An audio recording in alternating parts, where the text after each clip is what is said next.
UPI नए rules.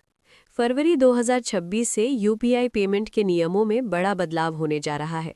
National payments corporation of India यानी NPCI ने ये नए नियम यूपीआई को और तेज, सुरक्षित और सर्वर फ्रेंडली बनाने के लिए लागू किए हैं। इन बदलावों का असर हर यूपीआई यूजर और डिजिटल पेमेंट करने वाले व्यापारी या आम नागरिक पर पड़ेगा। जानिए इन नए नियमों की पूरी डिटेल्स। Balance check limit. अब यूपीआई ऐप्स के जरिए आप एक दिन में अधिकतम 50 बार ही अपने बैंक अकाउंट का बैलेंस चेक कर पाएंगे। ये लिमिट प्रति ऐप पर लागू होगी, यानी अगर आपके पास 2 ऐप्स है तो दोनों से मिलाकर 100 बार बैलेंस चेक कर सकते हैं। बार बार बैलेंस चेक करने की आदत रखने वालों को इसमें दिक्कत हो सकती है। लिस्ट अकाउंट एपीआई की लिमिट। अब हर यूज़र हर ऐप से सिर्फ 25 बार ही अपने लिंक्ड बैंक अकाउंट की डिटेल्स यानी लिस्ट अकाउंट एपीआई के जरिए देख सकता है। बार बार अकाउंट लिस्ट दिखाने की रिक्वेस्ट बैंक सिस्टम पर अनावश्यक लोड डालती थी, इसीलिए अब ये लिमिट लगा दी गई है। ऑटो पे ट्रांजैक्शन का नया टाइम स्लॉट। जो भी यूपीआई ऑटो पे है, जैसे कि सब्सक्रिप्शन, ईएमआई, बिल पेमेंट है, वे अब सिर्फ नॉन पीक आवर्स में प्रोसेस होंगे। साथ ही हर ऑटो पे रिक्वेस्ट के लिए सिर्फ 4 बार यानी एक ओरिजिनल प्लस 3 रीट्राई ही प्रोसेसिंग की जाएगी। इसका उद्देश्य सर्वर पर लोड कम करना और ट्रांजैक्शन फेलियर घटाना है। इनएक्टिव यूपीआई आईडी डीएक्टिवेट होगी।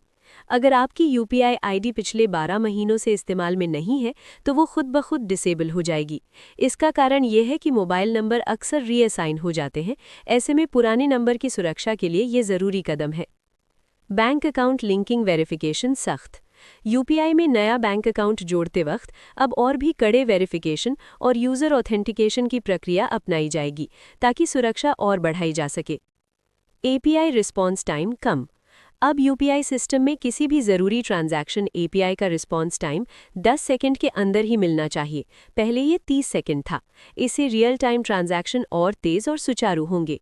यूपीआई न्यू रूल्स फरवरी अपडेट। यूपीआई के जरिए क्रेडिट लाइन यानी लोन या ओवरड्राफ्ट से पेमेंट या विड्रॉ अगस्त से संबंधित नियम लागू होंगे और 14 फरवरी 2026 जयश्री के बाद आप यूपीआई के जरिए बैंक या एनबीएफसी से मिली प्री अप्रूव्ड क्रेडिट लाइन से भी पेमेंट या पैसे निकाल सकते हैं। ये उन यूजर्स के लिए आसान होगा जिन्हें ओवरड्राफ्ट फंड्स की ज़रूरत पड़ती है।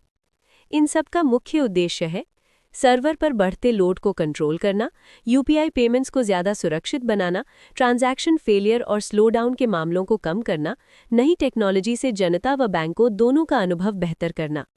महत्वपूर्ण चेतावनी। अगर इन नियमों का पालन नहीं हुआ तो ऐप्स या बैंक पर एपीआई बैन, पेनल्टी जैसी सख्त कार्रवाई हो सकती है। इसलिए यूपीआई यूजर्स को नए नियमों को ध्यान में रखते हुए अपने ट्रांजैक्शंस प्लान करने चाहिए, खासकर दुकानदार, फ्रीलांसर और रेगुलर पेमेंट्स करने वाले।